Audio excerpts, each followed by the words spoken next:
Eu quero te convidar a abrir a Bíblia no terceiro livro, o livro de Levíticos. Capítulo vai ser o de número 6. Aleluia.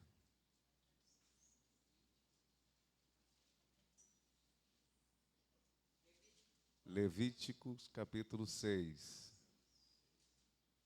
Enquanto você vai procurando aí, deixa eu falar da minha satisfação e alegria estar com vocês, principalmente em ainda participar desse momento aqui, porque eu quero fazer parte de todos os momentos que Deus irá fazer na vida da comunidade Peniel. Eu creio no que Deus deu ao pastor Eduardo, eu creio no que Deus fará e será coisa poderosa e maravilhosa aos nossos olhos. Deus abençoe o pastor Eduardo, muito obrigado, viu? Muito obrigado. A pastora Roquilene, ao meu amigo Stanley, obrigado, viu? Meus irmãos, está comigo a minha esposa, fica de pé aí. Eu quero louvar a Deus pela vida da minha esposa. Obrigado por também estar sempre fazendo parte da minha caminhada. Meus irmãos, se você achou o Levítico 6, vá, por favor, até o versículo de número 8. Que manhã especial.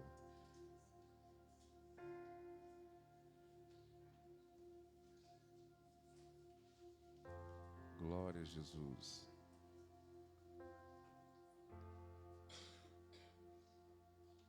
Todos acharam? Está escrito assim: falou mais o Senhor a Moisés, dizendo: dá ordem a Arão e seus filhos, dizendo: esta é a lei do holocausto. O holocausto será queimado sobre o altar toda a noite, até pela manhã, e o fogo do altar arderá nele.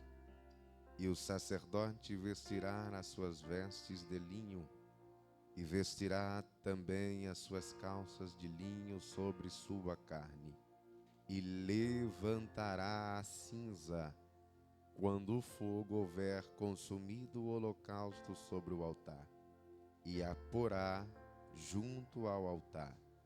Depois despirá as suas vestes, e vestirá vestes novas, e levará a cinza fora do arraial para um lugar limpo. O fogo, pois, sobre o altar arderá nele, não se apagará, mas o sacerdote acenderá lenha nele cada manhã, e sobre ele colocará em ordem o holocausto, e sobre ele queimará a gordura das ofertas pacíficas. O fogo arderá continuamente sobre o altar, e não se apagará. Amém, irmãos? Pode dar um sorriso para o seu irmão e sentar aí. Olha quem está ali, rapaz.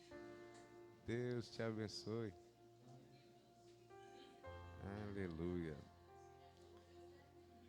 Meus irmãos, eu agora estou reconhecendo as pessoas, viu? Jesus é bom. Meus irmãos amados, o livro de Vai-Ricrá, ou o livro de Levítico, que está na ordem aqui como o terceiro livro, no seu original ele leva o livro de Vai-Ricrá, que quer dizer o Senhor chamou. Mas no português recebemos uma herança latina e ele ficou como o livro de Levíticos, porque é esse livro que dá toda a ordem do culto dos levitas, dos sacerdotes, e é nesse livro que a gente vai entendendo toda a ordem do culto. É no livro de Levíticos que a gente vai entendendo todo o sistema sacrificial, todo o sistema de culto a Deus, e é nesse livro que a gente começa a entender de uma forma maravilhosa. Esse livro tem a ideia de que o Senhor chamou justamente para determinar de que Deus havia o chamado. E o livro de Gênesis é a apresentação do princípio, do começo das coisas, da origem das coisas. Êxodo é a saída e Levítico é o chamado para um estabelecimento de posse da terra prometida. E uma vez que o povo precisa tomar posse da terra, eles precisam também ter de Deus uma organização. E toda a organização é baseada em lei, porque a lei é que organiza.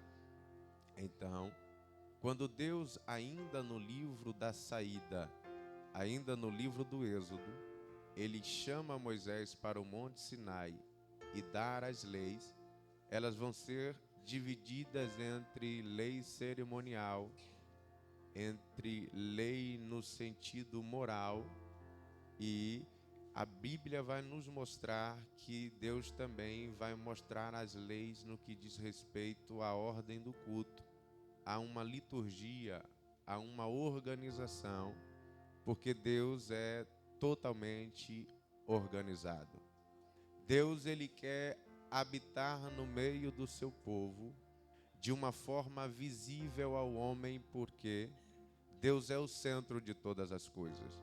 Só que o homem, ele não percebendo isso, Deus, ele quer habitar de uma forma visível para que o homem compreenda. Primeiro, para nós entendermos que Deus é o centro de todas as coisas, há pouco tempo, baseado na história bíblica, foi descoberto que a Terra centraliza o universo. Ora, o Oriente Médio dá uma centralidade na Terra. Israel é o centro da Terra, sendo o centro também do Oriente Médio. Jerusalém está no centro de Israel. Deus escolheu um lugar para fazer o templo e esse lugar está no centro de Jerusalém. Dentro desse templo, Deus escolheu algo para ficar no centro, que era o santo lugar. Dentro do santo lugar, Deus escolhe outra coisa para ficar no centro, que é o santíssimo lugar. Dentro do santíssimo lugar, Deus escolhe ainda a arca para ser o centro daquilo que é o centro do santíssimo lugar. E dentro da arca estava a presença de Deus para mostrar ao povo que Deus é o centro de todas as coisas. Deus é o centro e ele centraliza todas as coisas. Então ele chama o povo e ele quer ser o centro do povo que ele chamou. Ele quer estar no centro do povo em que ele chamou. Então ele vai chamar Moisés para subir aos céus e ele vai dar uma estratégia. Ele vai dar um desenho daquilo que é o seu projeto para que o povo entenda que ele está centralizado e que ele é que vai dar direcionamento ao seu povo. Quem está me ouvindo, diga amém. Então observe, Deus vai dar o desenho, e o desenho é um tabernáculo. Nesse tabernáculo, Deus vai dizer para Moisés tudo o que deve ser executado na construção do tabernáculo. Tudo com perfeição, tudo com maestria, tudo que vai ser feito de ouro, tudo que vai ser feito em prata, tudo que vai ser feito em bronze. Todas as medidas, tudo está sendo feito de uma forma muito maestral por Deus, até que ele chama Moisés e diz: Moisés, nós temos 12 tribos, então você vai fazer um tabernáculo, aonde 4 tribos ficará à direita, 4 tribos ficará à esquerda, 4 tribos ficará atrás e 4 tribos ficará na frente. Ou seja, o que eu vou construir, eu vou ter o povo de um lado, o povo de outro, um povo na frente e um povo atrás. Cada tribo ficará na mesma distância para poder entrar no tabernáculo, exceto a tribo que ficará na frente da porta. Observe uma coisa interessante, e a gente vai chegar no que Deus vai ministrar aos nossos corações. Cada tribo tem a mesma distância para entrar, ou seja, só que a tribo que está de frente, ela acaba tendo um acesso melhor, porque ela está de frente à porta. Esse lugar que Deus está executando, que Ele está mandando Moisés construir, não vai ter várias portas, só haverá uma porta. Glória ao nome de Jesus. Guarde isso, porque a Bíblia explica a Bíblia e a Bíblia interpreta a Bíblia. Deus estava dizendo que cada tribo ia ficar em um determinado lugar e o tabernáculo ia ficar no meio de cada tribo. Deus estava dizendo: à medida que o povo quiser me encontrar, eu estarei no meio do meu povo. Glória ao nome de Jesus.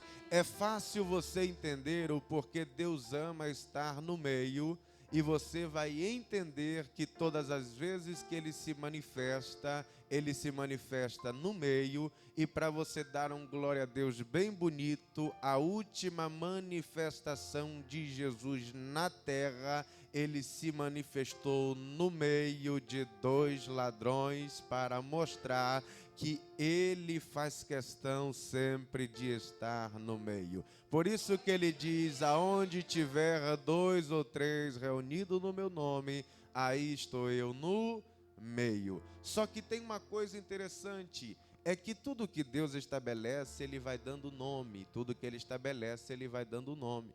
E Ele estabelece a primeira porta, que ela está entre 66 colunas. Quantas colunas?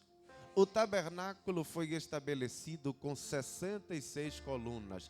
Talvez você esteja ainda meio que não entendendo. Ele lê uma coisa, ele vai chegar lá, a gente vai chegar, calma. São 66 colunas. Quantas colunas?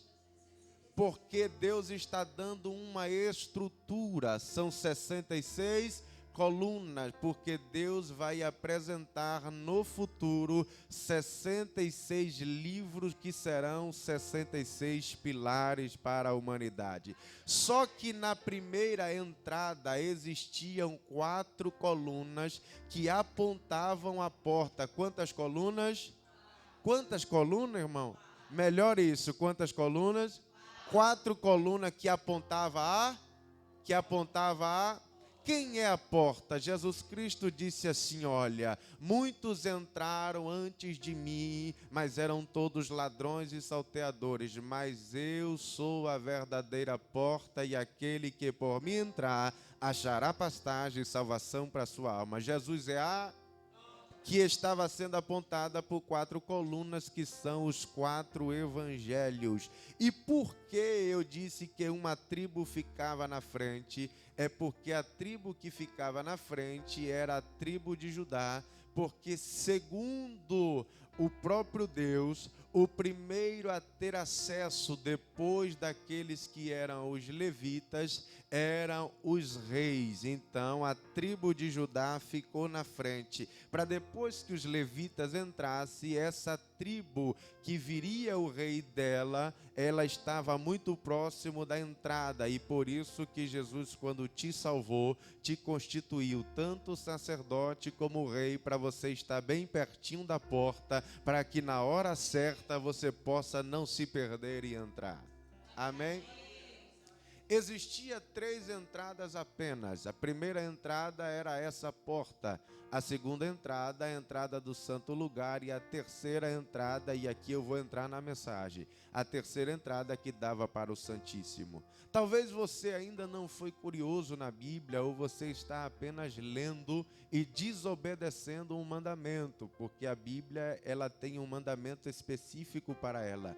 Que mandamento é esse, pastor? É que aquele que lê a Bíblia não somente leia, mas entenda. Então, se você está lendo apenas, você está desobedecendo o mandamento, porque a Bíblia não é para ler, a Bíblia é para meditar, a Bíblia é para entender.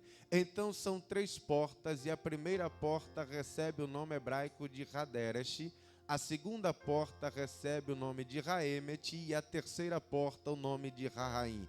Haderesh, Raemet, Rahaim. Primeira porta, Haderesh, traduzido para o português é caminho. Será que há uma coincidência nisso? Então, a primeira porta, traduzido para o português, é caminho. Raemet, que é uma palavra hebraica, que é o acesso ao santo lugar, traduzido para o português é verdade. E Rahaim, que leva ao santíssimo lugar, significa vida. Então, são três portas: caminho, verdade e vida. Caminho, verdade e vida. Jesus Cristo disse assim: olha, eu vou mostrar a vocês o caminho. Tomé diz: Senhor, mostra-nos o caminho. E ele diz: eu sou o caminho, a verdade e a vida. Eu sou o caminho, a verdade e a vida. Jesus estava dizendo: eu pego o homem do lado de fora, coloco ele dentro do tabernáculo, introduzo ele no santo lugar, levo ele ao santíssimo lugar, porque Jesus é o caminho, a verdade e a vida. Só que existem processos. Existem o quê? Ninguém chega na vida sem passar pela verdade, e ninguém conhece a verdade sem primeiro entrar no caminho. Ninguém pode ter vida se não viver a verdade, e ninguém pode viver a verdade se não trilhar o caminho. Eu não posso dizer que alcancei a vida se não vivo a verdade. E não posso viver na verdade se não ando no caminho. Glória a Jesus. Eu não posso dizer que sou cristão, colocar a Bíblia no braço, dizer que alcancei a vida se não vivo a verdade. E se não caminho com Ele no seu caminho. E o que é caminhar nesse caminho? É atravessar a primeira porta. É receber o convite: vinde.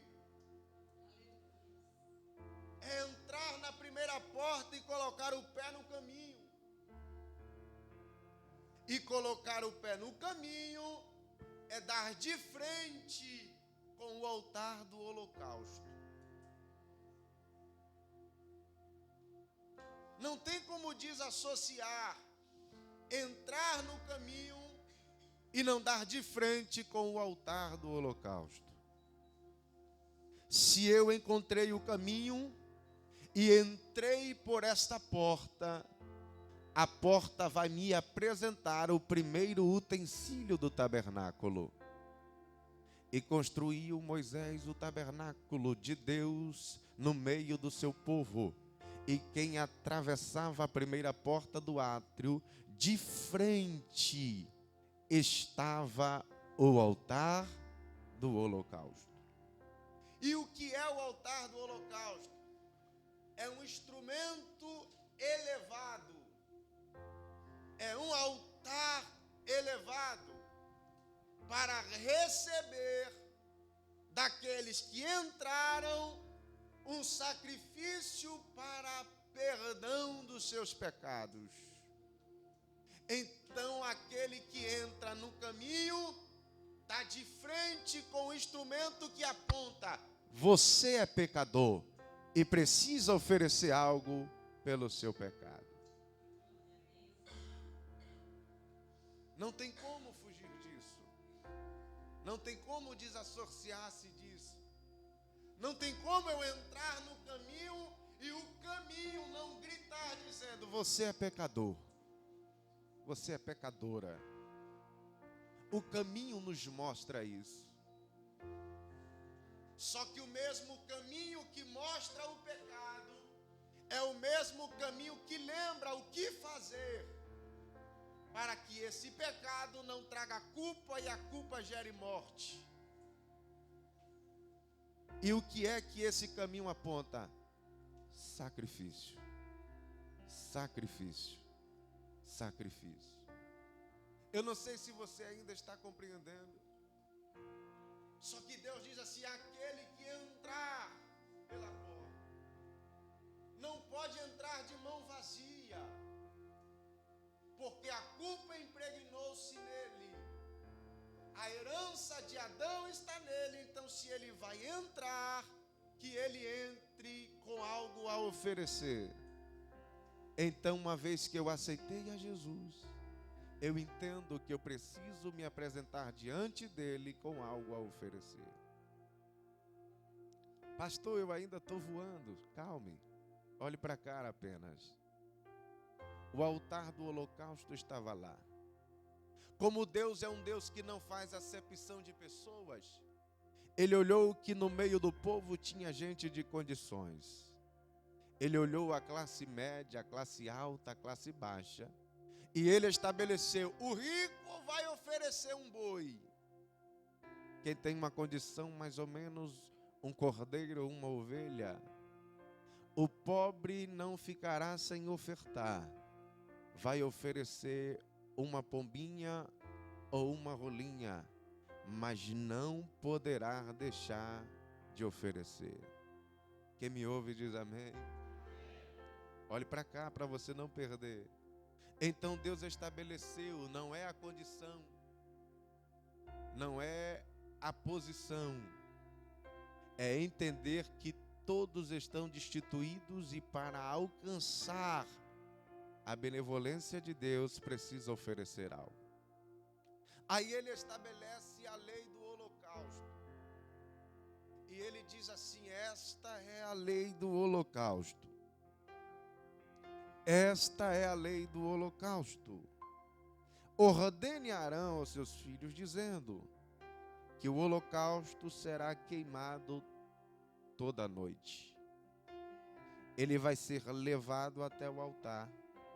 O culpado vai colocar a mão sobre a cabeça do animal e vai transferir a culpa dele para o animal. A noite toda essa oferta vai ser queimada. A noite toda essa oferta vai ser oferecida a Deus.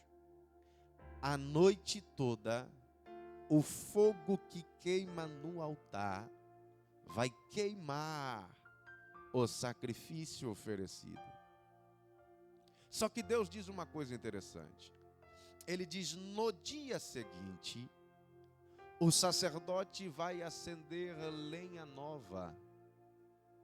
Ele vai vestir-se de vestes novas e vai colocar uma lenha nova.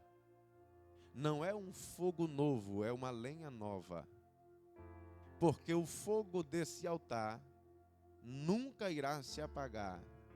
Vai permanecer aceso continuamente.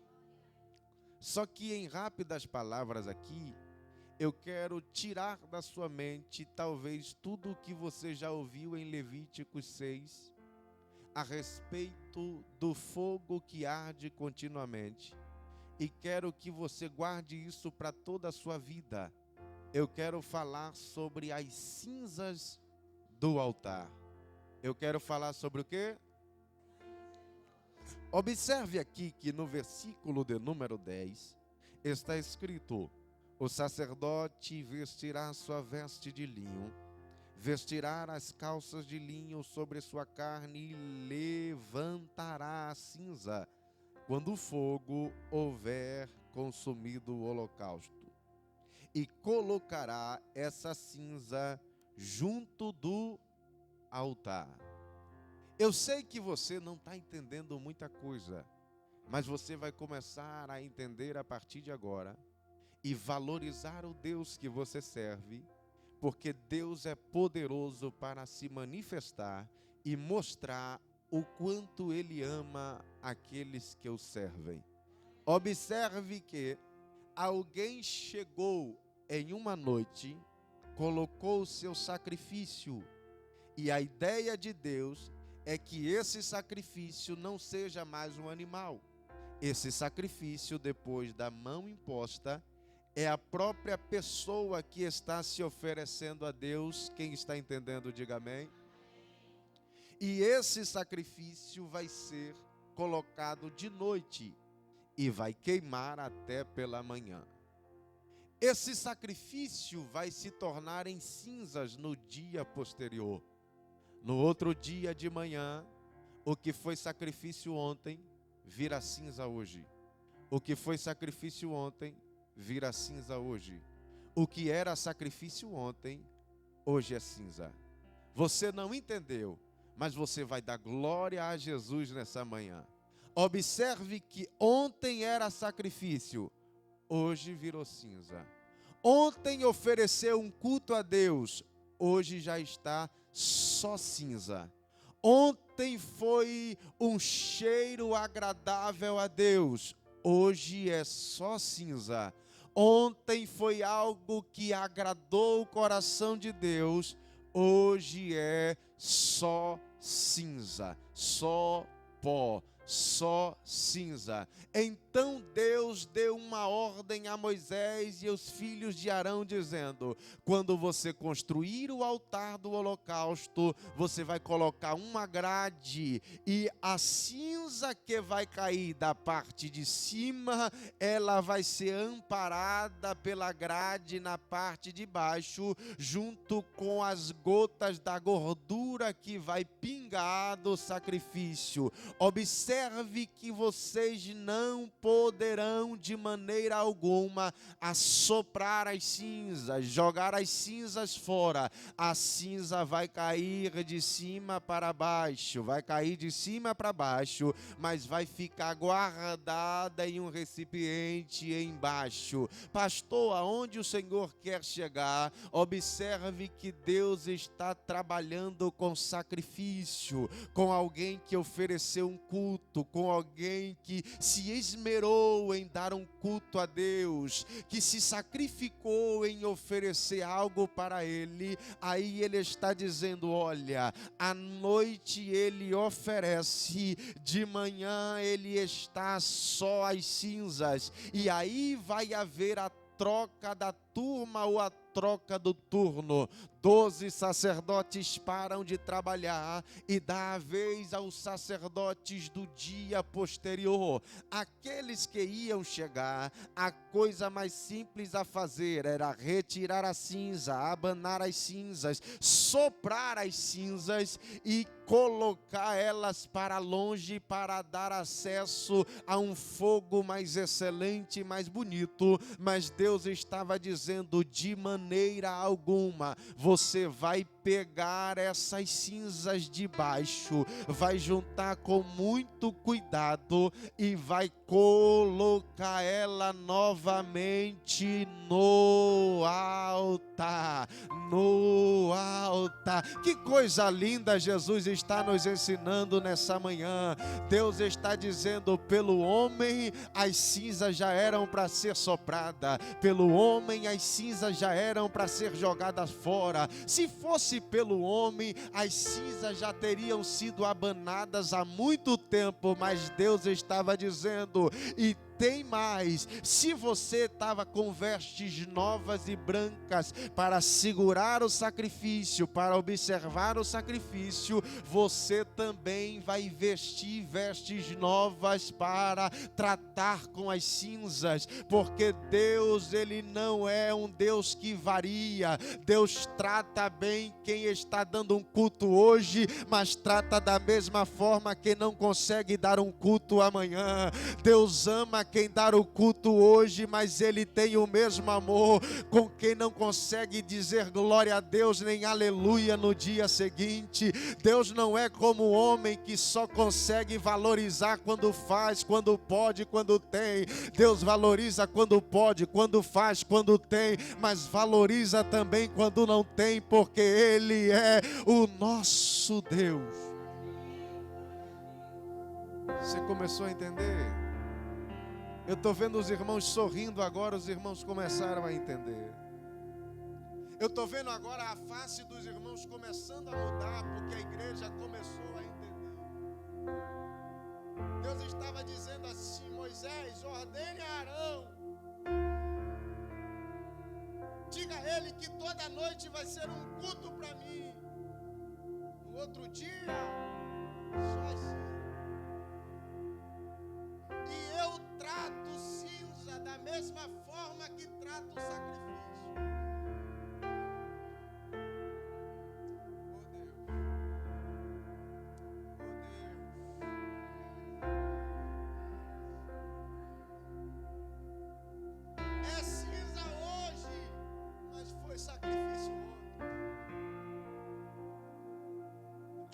aparentemente não serve hoje, mas ontem fez um culto para Deus. É cinza hoje, mas ontem alegrou o coração de Deus. E às vezes quem te vê hoje não conhece o seu ontem. Quem te julga hoje não conhece o seu ontem. Quem aponta as cinzas de hoje não conhece o sacrifício de ontem. E às vezes pessoas dizem, não serve mais, joga fora. Não serve mais, tira daí. Deus está dizendo, de maneira alguma, Moisés, está cinza hoje, mas foi um sacrifício perfeito ontem. Não consegue cantar hoje, mas adorou ontem.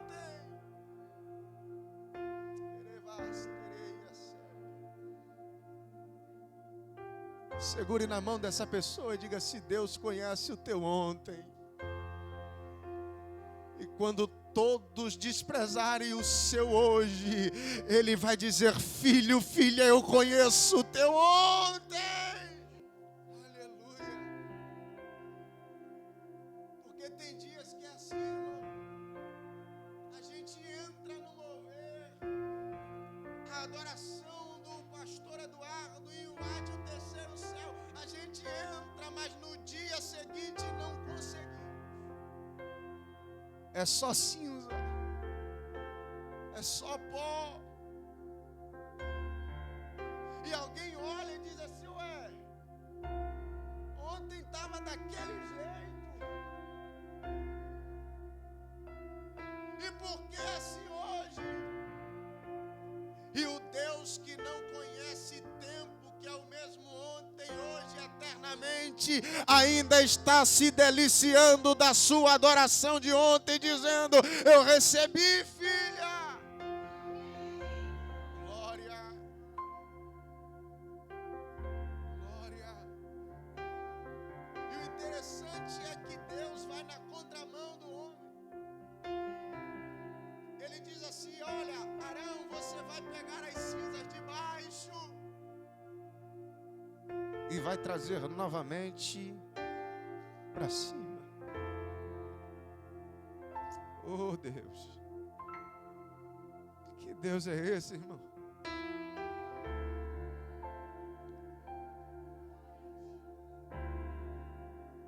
Arão, não é porque caiu e virou cinza que vai permanecer embaixo.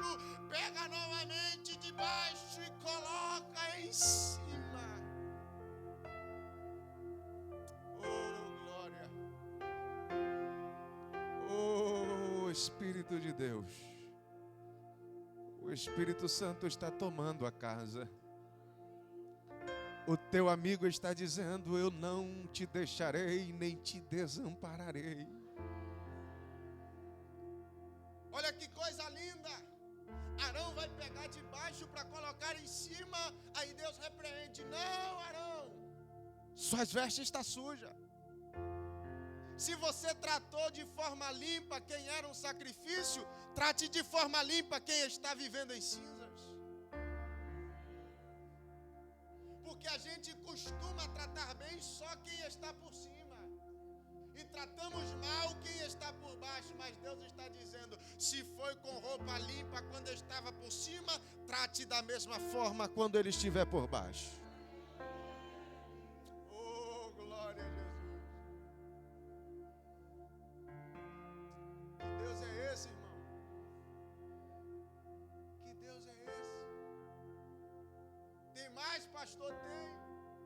Ele pega de baixo e coloca em cima, do lado do altar, de frente para o sacrifício do dia. Para dizer para o sacrifício do dia, hoje você é sacrifício, amanhã você vai ser cinza.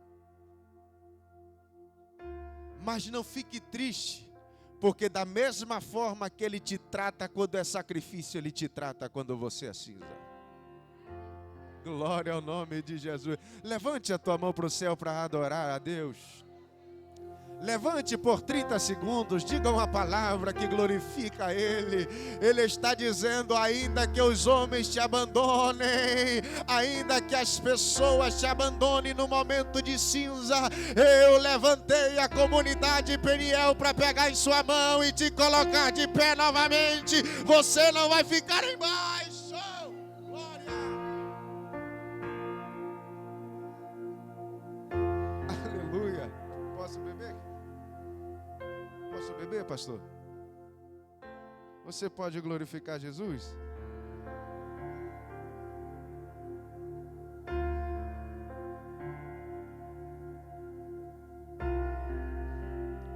Olhe para cá.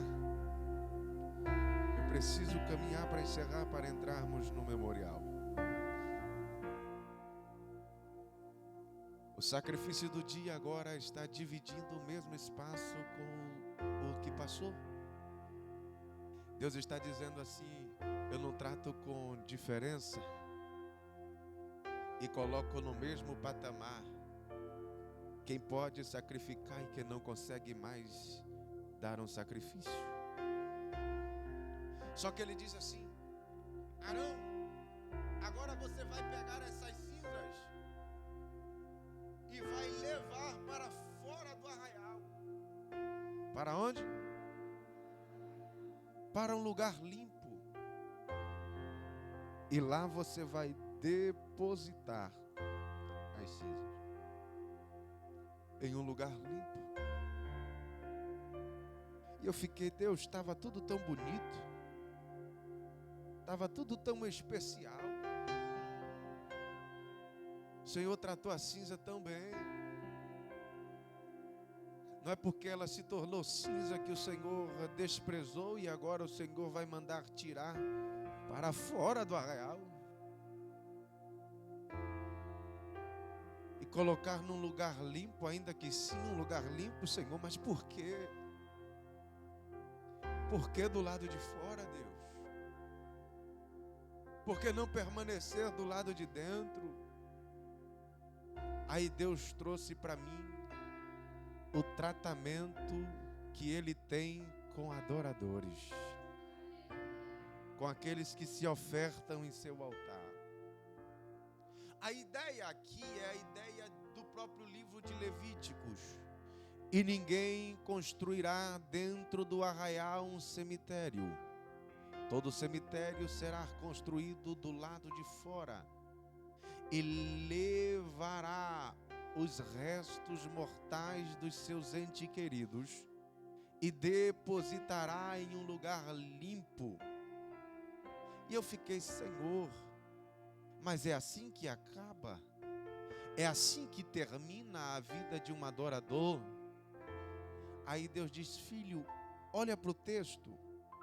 E eu estou olhando pelo texto e o texto está me dizendo que novamente os sacerdotes agora vão colocar vestes limpas, vestes novas, e vão sair com muito cuidado para o lado de fora. E não só os que estão dentro, agora os que estão fora estão vendo o cuidado com a cinza. E vai saindo. Eu disse: Deus, mas está errado, por que não depositar do lado de dentro? E Deus diz: calma, filho, observe o cuidado. E os sacerdotes vão caminhando, são 12, e eles vão caminhando, e quando chega do lado de fora em um lugar limpo, eles depositam a cinza. Acabou, Deus? Deus disse: não, filho, você não prestou atenção no texto. É assim que acaba, Deus? Deus diz: não, filho, medita. À medida que o sacrifício era sendo oferecido, a gordura ia pingando, a gordura ia pingando, e o sangue ia descendo, e o sangue ia, ele estava sacrificando e o sangue ia, e ele disse: ordene a Arão que o sangue seja aparado. em um recipiente, e esse sangue será levado. Esse sangue vai atravessar o primeiro véu. Esse sangue vai dar uma paradinha de frente aos pães da preposição. Vai dar uma paradinha de frente para a menorá, o candelabro ou o castiçal. Vai dar uma paradinha de frente ao altar de incenso que contém a oração dos santos. Vai ultrapassar o segundo véu e vai ser derramado na tampa do propiciatório que cobria a arca do Senhor. Deus, eu ainda não entendi. Deus está dizendo: adorador, a matéria vai para o lado de fora. Adorador, as cinzas vão para o lado de fora. Mas o sangue é vida, filho. A vida dele não se perderá em nenhum cemitério. O corpo pode ir até Paracalu. O corpo pode ir até para a Praça da Saudade. Mas a vida eu faço ultrapassar o primeiro véu, a vida eu faço ultrapassar o segundo véu, a vida eu trago para o santíssimo lugar. Você ainda não entendeu? Pelo amor de Deus, segure na mão dessa pessoa. Se você puder e tiver intimidade com ela, aperta de leve aí a mão dela e diga: não se preocupa se você é cinza, não se preocupa se você se tornar em cinza, não se preocupe se a vida aqui não estiver nada boa, ou até mesmo se um dia você tenha que tombar em um lugar limpo do lado de fora. O importante é que Deus aceitou aquele culto, Deus aceitou o teu sacrifício. Ele vai te fazer ultrapassar o primeiro véu. O segundo véu, pastor, eu não entendi. Toda a elaboração, levante a mão dessa pessoa, toda a elaboração do projeto está baseado no 3, a tricotomia humana. O homem é composto de corpo, alma e espírito. O tabernáculo era composto de átrio, santo e santíssimo lugar. Ei, a luz do sol, e o próprio sol é composto por 3 elementos: iluminação, força e energia. A água que Jesus disse que era água também é composta pelo 3 das composições do estado líquido, sólido e gasoso. Você ainda não entendeu? Deus te trouxe nessa manhã para te dizer: eu te fiz espírito, alma e corpo, mas o pecado te fez corpo, alma e espírito. Mas não tem problema, eu estabeleci um ponto de conexão, um culto, e nesse culto você se ofereceu pedindo perdão, pedindo misericórdia, e eu te transformei novamente no modelo exato da tricotomia. Você voltou a ser espírito, alma e corpo. E pastor, eu ainda estou voando no culto. Você está voando, mas não se preocupe, porque um dia você vai voar de verdade. Para quê? Para você passar da tricotomia. Que tricotomia é essa? É a tricotomia do céu. Não entendi. Você vai passar o primeiro céu, que é visitado pelas aeronaves, que é visitado pelas espaçonaves. Você vai invadir o segundo céu e não vai parar por aí. Você vai ouvir a voz dizendo: entra mais, entra mais, entra mais, entra mais. Você vai chegar no terceiro céu e vai ouvir a voz do meigo Nazareno dizendo: vinde a mim, benditos do meu Pai, vinde a mim, benditos do meu Pai.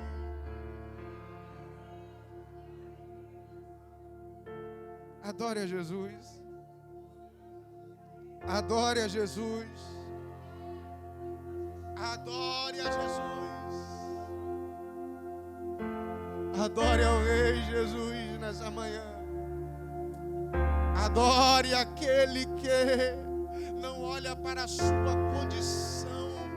Eu não estou falando de condição de vida no sentido de que você vai viver no pecado, não. Eu estou falando na condição de ser cinza, mediante a uma vida reta, uma vida digna, uma vida de santidade nos leva a viver momentos de cinza. Mas o que o diabo não pode tirar de nós é que ainda essas cinzas sejam depositadas, o nosso espírito subirá para o Criador.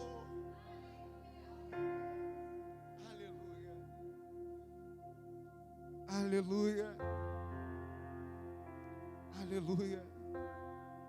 Eu vou encerrar, mas eu queria que você colocasse a mão no seu coração. Coloque a mão no seu coração.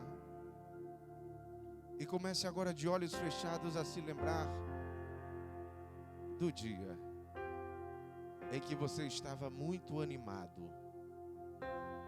Do dia em que você estava totalmente se gastando para a obra, oferecendo-se a Deus, e Ele recebendo a sua adoração, o seu culto, o seu louvor. Mas eu quero que nesse momento agora também, de olhos fechados, você lembre o dia posterior, o dia de cinzas, o dia que você estava só o pó.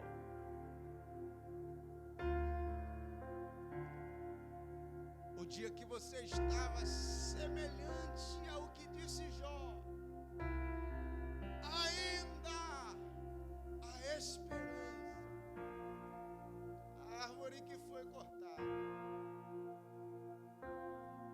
se envelhecer na terra a raiz, e se o tronco morrer no pó,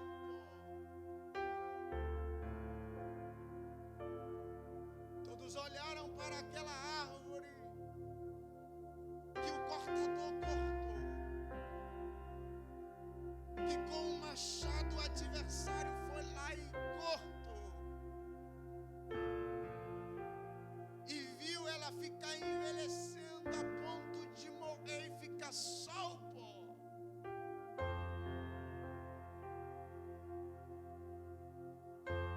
Aonde os entendedores de agricultura diriam: já era para a árvore.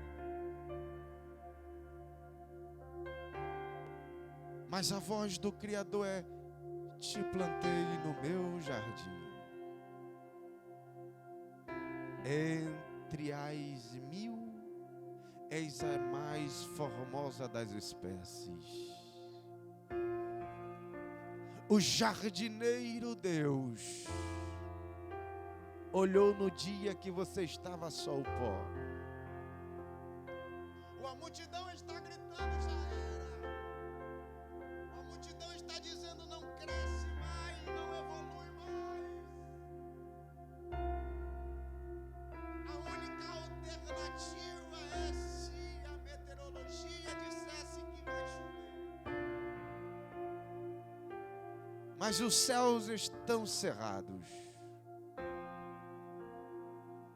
O adversário está olhando para você nesse dia dizendo: não tem mais jeito. Ele olha na horizontal. Não tem um rio, não tem um lago.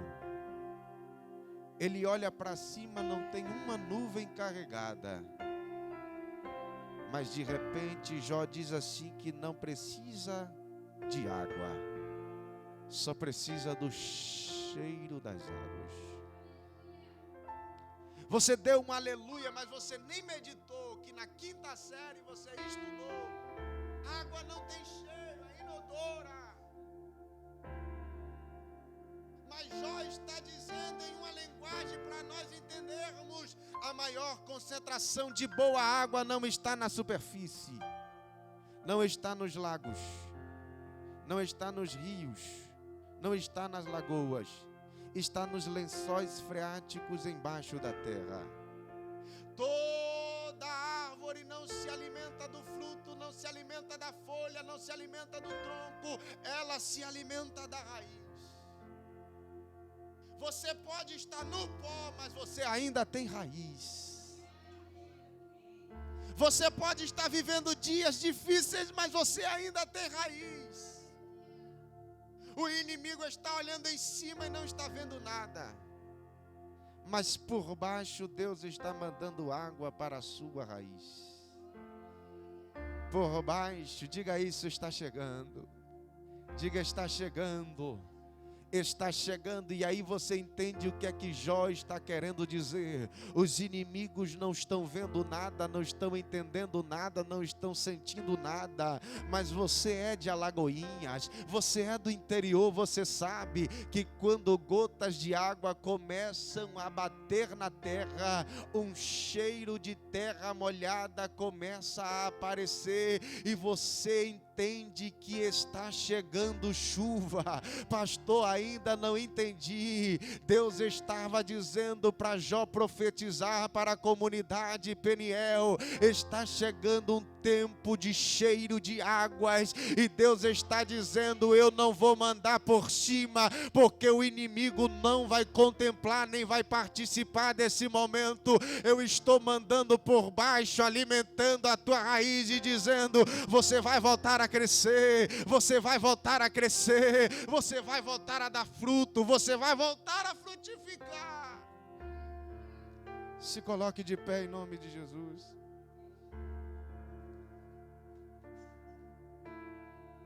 Empreste a mão, por favor, a esse irmão. E diga, mas diga com muita autoridade, diga assim: você está me vendo assim hoje, mas você não sabe como eu vou ser amanhã.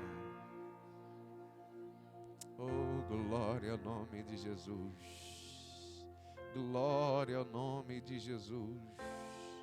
Glória ao nome de Jesus. Glória ao nome de Jesus. O nosso meigo Nazareno, ele se ofereceu em nosso lugar. Depositaram ele do lado de fora em uma tumba emprestada, mas ao terceiro dia ele ressuscitou. Glória a Jesus. Meus irmãos, escute isso aqui e eu vou encerrar. O Espírito de Deus me trouxe nessa manhã para te dizer o quanto tu és amado, o quanto tu és amada de Deus, o quanto Ele te valoriza e conhece a sua história. Ele está dizendo aqui: eu vou mudar o nome de pessoas, eu vou mudar a história de pessoas, eu vou mudar situações. Eu levarei pessoas a lugares extraordinários. Eu não estou falando aqui de coisas terrenas, eu estou falando em dimensões espirituais. Isaías, pois não, Senhor, grita para Israel que nenhum incircunciso entrará em Jerusalém. Isaías, pois não, Senhor, grita para Israel que ninguém comerá da carne do cordeiro se não for circunciso. Que é isso, pastor? É Deus dizendo que para comer da carne do cordeiro, que para ser sacrifício, oferecer sacrifício, se beneficiar do sacrifício, tem que ser circunciso. O que é circuncisão? Circuncisão é berite, do hebraico corte, cortar, fazer uma aliança de corte. Como é isso? Se eu me relaciono com Deus, eu faço uma aliança com Deus, e a berite de Deus entra em mim, o corte tem que aparecer. Abrão, não se chamarás mais Abrão, se chamarás agora Abraão. essa minha aliança que eu tenho contigo. Tu não serás mais Abrão, serás Abrão. A tua parte na aliança, Abraão, é circuncidar. E a minha parte é abrir o que estava fechado. É dar livramento, é dar escape, é dar saída. Pastor, me prova isso, vou te provar. Quando Deus vai mudar o nome de Abrão para Abraão, Ele vai acrescentar apenas uma letra, porque Deus não precisa de muita coisa para fazer grandes milagres. Apenas uma letra. Que letra é essa? No alfabeto do português vai ser a letra A. Era Abrão, agora é Abraão. Mas no alfabeto hebraico era Avraham, o nome dele. Vai se chamar agora Avraham. A quinta letra do alfabeto hebraico vai ser introduzida no nome de Abraão. Como é isso? A primeira letra é o Aleph, a segunda é o Beit, a terceira é o Gimel, a quarta é o Dalet, a quinta é o Re. Essa letra Re é a mesma letra que nós temos por Agar, e na cultura judaica representa um escape, uma porta aberta, um milagre, uma saída, uma impossibilidade. Quando Deus colocou essa porta em Abraão e abriu, escancarou, a sua mulher que era estéril agora vai dar um filho, e o nome do menino vai ser Sorriso, porque todo grande milagre que Deus promove traz alegria, promove um gozo na nossa alma. Pastor, eu ainda não entendi. Você não entendeu, você vai compreender agora, em o nome de Jesus. Aí Deus diz assim: a minha parte na aliança é fazer o milagre, a minha parte é mostrar a saída, a minha parte no milagre é escancarar uma porta, é te dar o livramento, é mostrar que sou Deus, é te realizar, é dar aquilo que você não podia ter antes de mim. Essa é a minha parte. E qual é a minha parte? A tua parte é apenas circuncidar. O que é circuncisão?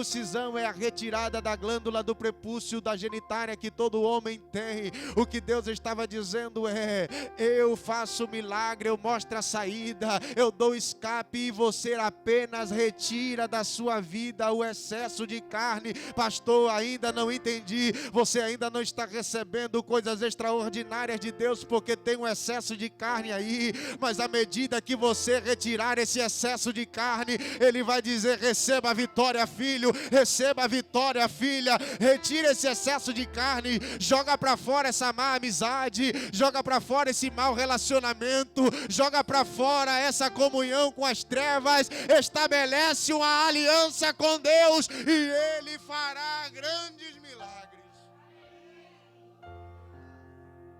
E agora você compreende, para eu devolver o microfone quem de direito. Diga aliança. Diga circuncisão. Diga: sem ela, ninguém entra em Jerusalém. Agora olhe para cá.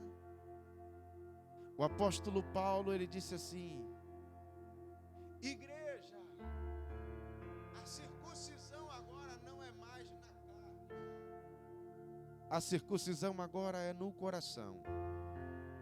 Porque toda vez que um viajante chegava em Jerusalém, ele tinha que baixar as suas vestes. 2 sacerdotes examinavam e diziam: é circuncidado, é judeu, pode entrar. É circuncidado, é judeu, pode entrar. Não é circuncidado, fica de fora, não come da carne do cordeiro, não tem expiação do pecado, não pode adentrar em Jerusalém. Aí Paulo diz: mas para a igreja a circuncisão é no coração. E é por isso que quando ele escreve aos Coríntios, no capítulo 11, a célebre passagem da ceia do Senhor, 1 Coríntios capítulo de número 11, a partir do verso de número 23, ele diz: porque eu recebi do Senhor o que também vos ensinei, que o Senhor Jesus, na noite que foi traído, tomou o pão e, tendo dado graças, partiu e disse: tomai e comei, isto é meu corpo que é partido por vós, fazei isto em memória de mim. Semelhantemente, depois de ceiar, tomou o cálice, dizendo: esse cálice é o novo testamento do meu sangue. Fazei isto todas as vezes que beberdes em memória de mim. Porque toda vez que você beber e comer deste pão e beber do cálice, anunciais a morte do Senhor até que Ele venha. Portanto, qualquer que comer do pão ou beber do cálice do Senhor indignamente, será culpado do corpo e do sangue do Senhor. Aí Paulo agora diz: mas examine-se o homem a si mesmo, e coma do pão e beba do cálice. Sabe o que Paulo estava dizendo? Ninguém vai precisar mais baixar as vestes, porque a circuncisão é do coração.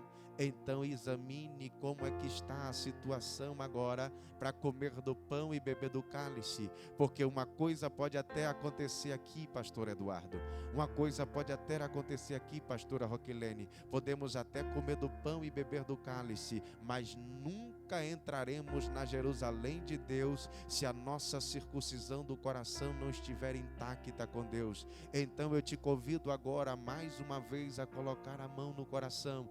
Eu vou devolver o microfone aos pastores dessa igreja, mas que a nossa circuncisão com o eterno esteja intacta agora. E se tinha alguma coisa emendada, se tinha alguma coisa engundada, começa a cortar agora. Diga: Deus, eu vou tirar isso da minha vida. Deus, eu não quero mais isso na minha vida. Deus, eu vou abandonar isso da minha vida. Pai, me ajuda a retirar isso, corta isso da minha vida. E Ele vai gritar na sua alma dizendo: come do pão, filha, bebe do cálice, filho, e se prepara para beber comigo no trono e no reino de meu Pai. Bendito seja o nome de Jesus. Senhor, eu preguei a tua palavra. Senhor, eu quero ser grato a ti por essa grandiosa oportunidade, mas ainda eu quero que o teu Espírito Santo agora visite o coração do meu irmão e da minha irmã, ministrando esse tão grandioso amor. Sinta o amor de Deus aí te visitando agora. Sinta o amor de Deus aí contigo agora. Sinta Ele dizendo: eu estou contigo em todas as situações. Eu não te abandono, eu te sustento com a destra da minha justiça. Eu estarei contigo todos os dias até a consumação dos séculos. Sinta o amor de Deus nessa manhã. Sinta que essa mesa não foi preparada pelo pastor Eduardo. Sinta que essa mesa foi preparada pelo Senhor Jesus para você ter comunhão com Ele, para você entender o quanto Ele te ama. Manifeste aí agora uma gratidão a Ele. Comece a declarar aí agora o quanto você é grato por esse momento. Você tem parte com Jesus, irmão. Você tem parte com Jesus, minha irmã. Adore a Ele, exalte a Ele, glorifique a Ele.